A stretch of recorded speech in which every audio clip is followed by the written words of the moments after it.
What do you find the hardest thing about parenting? I mean, Not all 25 things. I Just was like, that's a complicated question.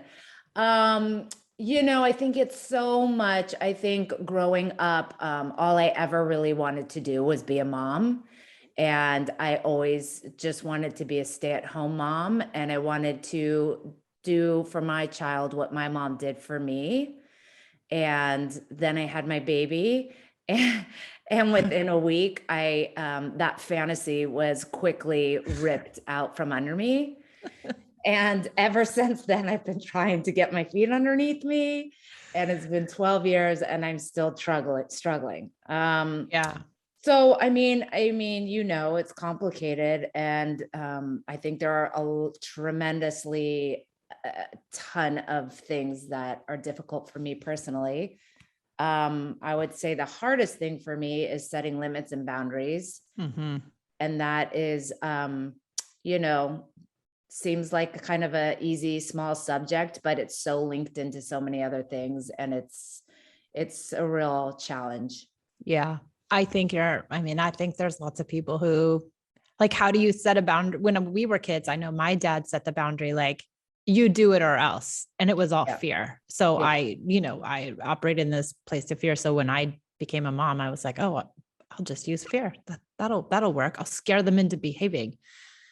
Yeah. And I think we do what we learned. Yeah. I think that's a good point. I don't think there were a lot of limits and boundaries set on me. Yeah. So I think that's probably why I struggle with it. Yeah. Because it was never done to me. I was never taught how to do it. And, and it's been interesting because I can now understand how that has affected my life. And now I'm watching my inability to do it with her. I'm seeing how that is trickling out in her life. And it's not good. What do you see with her? What do I see with her? I see her, I want to say, I don't know if not being flexible is a very good word, but she's very used to getting her own way. And so I see that playing out in her friendships. I see it in her relationship with us, just like not being equally as giving as we are, if that makes sense. Because she's so used to us doing everything for her because we don't just set a limit around very basic things. Yeah. And let's also note that she's an only child, which also plays into Absolutely, a lot of that. Totally 100%. Yeah. It's a different dynamic raising an only child. Yes. They don't have to compromise. Yes. Well, and she's a very strong-willed child. Yeah, let's get that out there too. She's an Esme Carlson, everybody. She is an Esme, and they are very similar. Claudia and I, we love this story. We try to go on vacation in the summer together, and when I don't know, it must have been like, what is it, 4 or 5 years ago, and they're racing. I don't know. Yeah, longer. I don't even know. It could have been last year for all I remember, but it was probably 4 or 5 years ago. And we're all walking from a park or somewhere, and we're going to the car, and those two are trying to speed walk as fast as they can to get in front of the other one, to be the first one into the car. And it was every single time we got in the car. And Pia's, of course, like 60 yards back, like doing who knows what, but those two just like, they are strong. Yeah. Very strong-willed, which makes it doubly hard to set the limit and boundary. But I know that's my work. Yeah. That's my work. And it's been, 12 years of continuously looking at this topic and subject and trying to evolve and grow. But you have evolved and grown. Like, you have to give yourself credit. Like, you know how to set a limit with her if you need to, and you know that it's going to come with some feelings. Yes. Well, and then there's that, right? And then there's that. That's a big part of it too, is being afraid of her intense feelings, which has also prevented me from wanting to set the limit because I don't want to deal. Right. And maybe that also is back to your childhood. Did you even have those intense feelings as a kid? And they seem like they're so wrong or big or emergency, like, because they weren't commonplace when you were growing up. Right. Yeah. Yes. Yeah. What else, Claudia? What else do you find I know for me, I think what's hardest is dealing with my own preconceived ideas about how things should be, how things should. Oh, Tiki. You have Sorry. Tiki here? Tiki, go outside, Tiki. Here, Tiki. Tiki. Um, just, I think my idea about, first of all, like you said, my fantasy about how childhood was going to be, if I could just be loving, then everything would be fine. If I could give them everything they wanted, they would never have feelings and we wouldn't have a problem. And I think coming to terms with that was hard. And also, like, I had all these ideas about behavior. Kids should just behave and I'm going to squash them until they do, and that will work. Mhm. And trying to unravel that has been really hard. Yeah. Really. Yes. Unraveling it all. It's interesting that we're talking about parenting, but what I'm noticing is that so much of that comes back to my own dysfunctional patterns and upbringings. And, like a lot of times I blame this relationship on her. She's difficult. She's strong-willed. She's this, she's that. But when I really look at it, it's my inability to engage in a strong, confident way. And it's really not her at all. And when I recognize that, I get a tremendous amount of guilt and sadness that comes over me because I've spent so long pinning it on her. Yeah. And I know she feels that. Mm-hmm. And I know she picks up on that and picked up on it throughout her life. She knows I love her, but I know she knows she's a lot for me.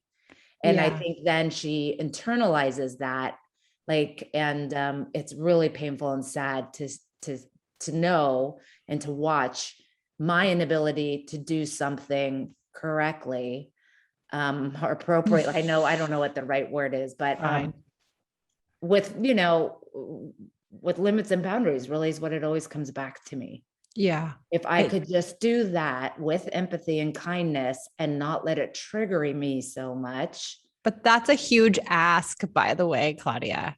It seems like a lot of people have it down. It's just Well, not some people's struggle. no, I think you're right. Some people don't. I don't struggle with that so much. I do struggle with the being kind about it, but I don't Yeah. struggle with the limit. I need to come the other way, like Yeah, be I softer and know. kinder. I'll limit you to death if you want. I know. Well, you and I are a good team that way. Yeah, right. Yes. But and I've come a long way in my limits. I mean, I hate to say it, but I barely have any anymore because I don't really need them so much because, but when I do need one, I'll do it. But I think lots of people struggle in this way, right? A lot of people, I have a new client who struggles in this way and he's having a hard time. Like he wants to just make it be okay. Yeah, I get that.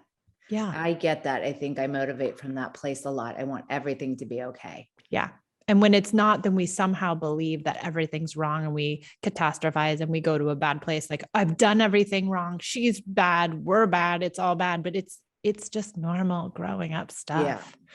Yes. Yes. But I like what you said about how it isn't them really. I know. That's it's been a good realization, but a painful one, that all this time I've been pinning it on her and I know she picks up on it. And They're just kids. I know it's not her. It's my inability to parent in a stronger way. I don't know, better way. I don't know the right way to say it, but in a less fearful way. Oh yeah. I loved that post that you just put up the other day, about parenting out of fear. And I think I do that a lot. I'm afraid all the time. Yeah. I'm afraid to set the limit. I'm afraid of her feelings. I'm afraid I'm doing it wrong. I'm afraid. Yeah. And it's exhausting. Yeah. And I think we draining. confuse confidence with harshness. Maybe. We do that. I do that. Yes. I used to do that a lot. I was like, because I remember you would tell me when I was parenting with like so much harshness, you're like, you do it. And yeah, I'm you like, blew me away. Yes, but I I was was like, blowing you away in I like the couldn't worst believe it. way. Now I can see that it was what it was, but now I can see Bad. I can see how much you've shifted and been able to pull that back. And Yes. but I think still have those limits and boundaries, but with kindness. Yes. And I think it's the confidence gets confused with harshness, and the confidence really is just allowing whatever happens to happen. So, with more just like empathy and understanding and kindness or whatever, and not getting so worried about things, not worrying that they're going to turn out to be these psychopaths if we don't do X, Y, and Z. Yeah. Because Harper's going to be fine, Claudia. Oh, I totally believe that. And I know that in my soul and in my spirit, like she's got it. Like I really do totally 100% believe that. Yes. And when I can stand in that place, it's better, but it's not always easy to be in that place. No, but she's going to be great. She is. I mean, I've said this the whole time. She's smarter than I am.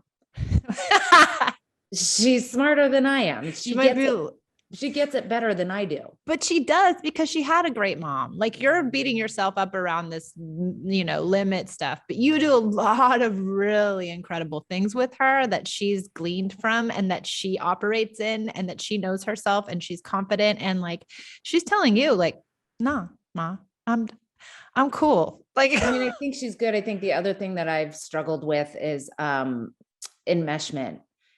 Because I certainly grew up very enmeshed with my mother, and, loved it in a lot of ways, and kind of wanted to recreate that with go my right back daughter. in there, just crawl back Yes. in. It's a And happy she's place. so good. Like, Harper knows what her limits are with me, and she's able to speak up and say them. And I really admire and respect that, and try to provide space for that, even though like in my heart, I'm like, I want more.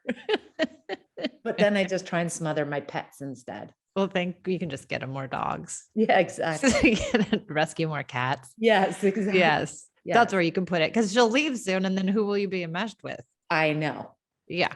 No, it's good. I mean, it's good. Obviously parenting has brought up a ton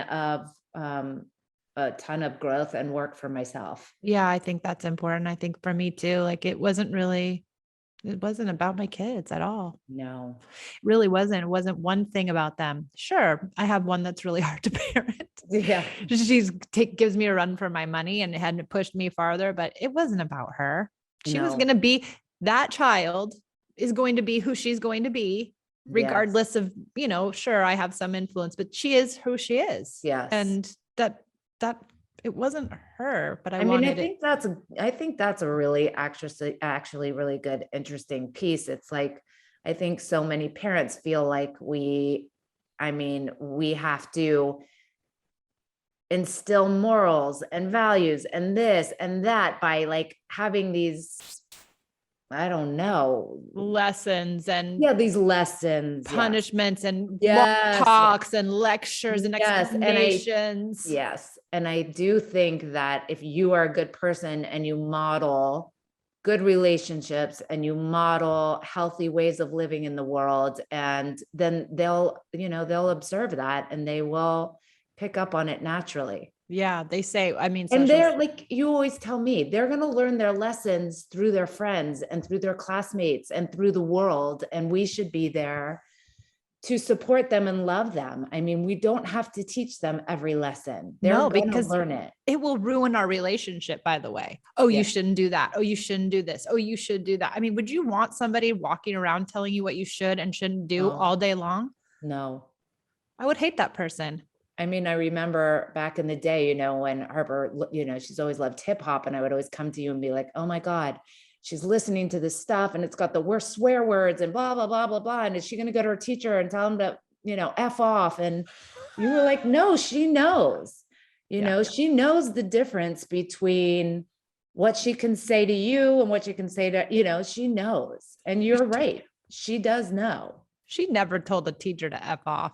No, I'm sure she wanted to, but no, she didn't. Good for her for wanting to. We want that will to be there. We just don't want her to act on it. But they know, right? And then I think we're fearful. If we don't teach them these things, they're going to be bad kids or bad adults. They are learning the lessons. I see it now with Harper and her friends, and I see it with her and her schoolwork. And what did I do the other day? Oh yeah. I asked her, I had hurt my leg, and I asked her to please go make me a cup of tea. I love this. I know. And she said, no, I'm so sorry. I'm too tired. And I was like, I wanted to yell at her and I wanted to be like, get up and get me the freaking tea.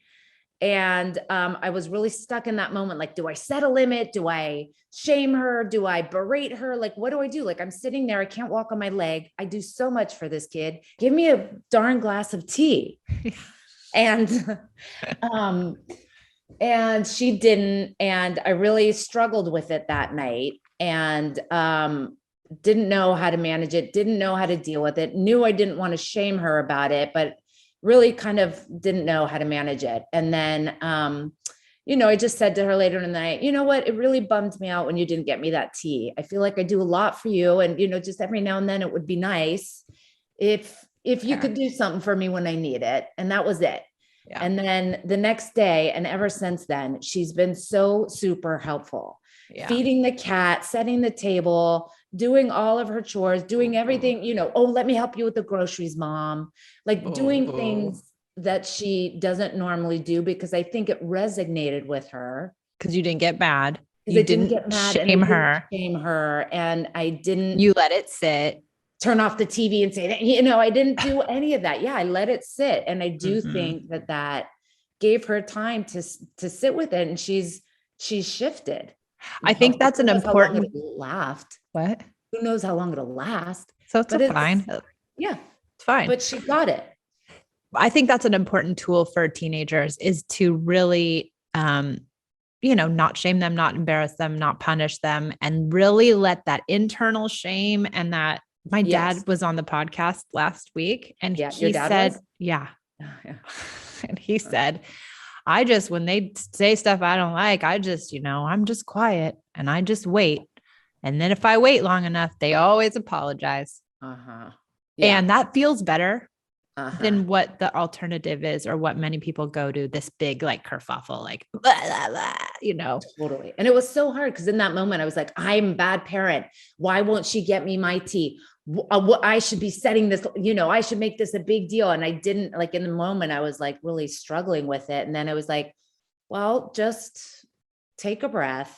Don't shame, don't punish. And, I said a little something that I felt like I needed to do, which I probably didn't even need to do that, but I did. Whatever. And, she sat with it and it shifted for her. Good. That's good. That's really good. And I think for somebody who struggles with limits too, and I think you've said this before, like, you don't know where and what limits to set, because you get to a place where you haven't set a limit for a long time. And then you're like, I'm sticking in on this one because I'm done. Right. And maybe that one wasn't the best one to stick in on. And then when you stick in on it, it's like, it's big. Yeah. I mean, I do that, but I think that's, it's like, you got to go extreme before you come to the middle.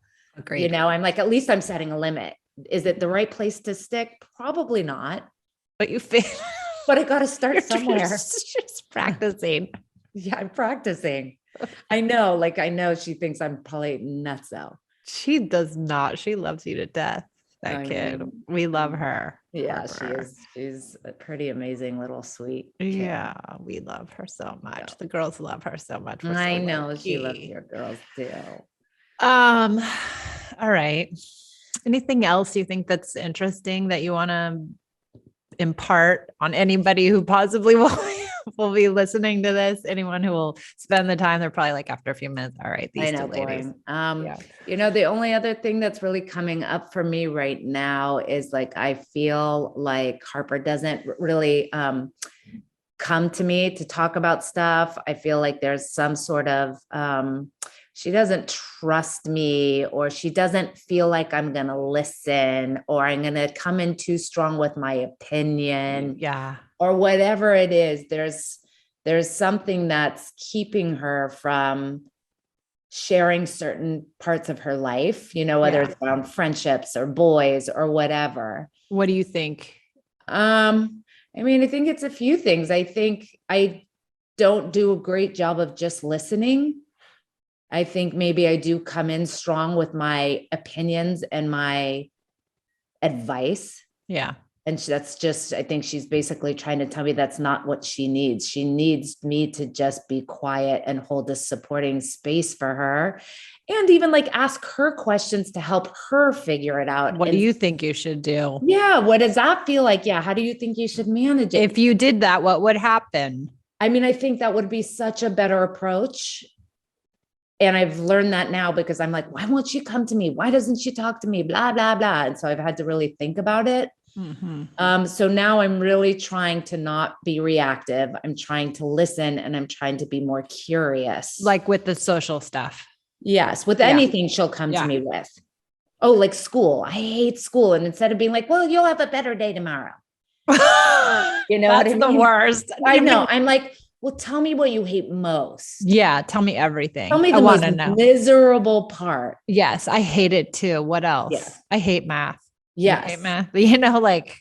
Yes. Which is really, it's hard for me because I just want to come in and make it be okay. Yeah. But I think that's super normal. I just had a podcast with a woman. Problem. Yeah. She just said, I want to fix everything. I'm like, yeah, well, good luck. You can't. You're going to. Wait, Esme said that? No, I had a client who said that. And I'm like, you'll be driving yourself bananas if you try to fix your kids' problems all the time. I mean, I think that is the biggest thing I'm learning right now is that, I have to differentiate from her and be supportive to her and believe in her ability to sort through stuff and support her way through that.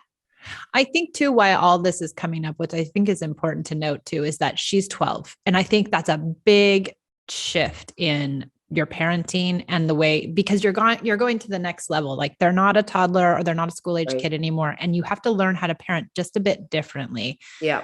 And be more of a counselor. Yeah.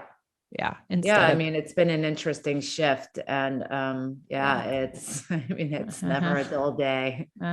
Same Z's. Although now I'm doing it the second time, I'm like, Pia said something to me that was so snotty and I can't even remember what it was, but, Esme was in the room, Pia stormed off and Esme goes, and I was like, yeah, here we go. And it doesn't even faze me now. I'm like, all right, whatever. So how did you deal with that? How did you figure out how to regulate yourself in response to the triggers and to the, teenage stuff and to all of it? When Esme turned 12, I could see it immediately started happening. And I was like, I don't know what I'm doing. I don't know, this peace and parenting stuff isn't working anymore. I'm doing something wrong. And so I went deep into like research, reading, listening to Patty Whitfler talk a lot about adolescence, reading books about adolescence. And I just really realized like, these are big girl tantrums. These are big girl feelings. And I tried to take the same stance that I took during the tantrums when they were 8 and 9 and 10 that I took during the sassiness and the back talk. I just tried to adopt that same, and it's the same. I thought, you're big, you should not be doing this. You should be able to self-regulate. And when I changed it was all me once again, when I could change my mindset and revert back to, this is just a tantrum. I'm listening to the feelings, even though they're like, I hate you, you're mean. Just trying to like say that's them, not me. Right. Yeah.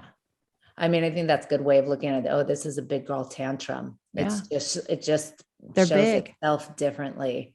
Yeah. They're big. You think it shouldn't be. Come at it with kindness and empathy and try not to take it personally. Whenever Esme said, for a little while there, and I still use it sometimes, is whenever Esme said something unkind, I would just like be like, looks like you need a hug. Right. It was my way to change my mindset. Right.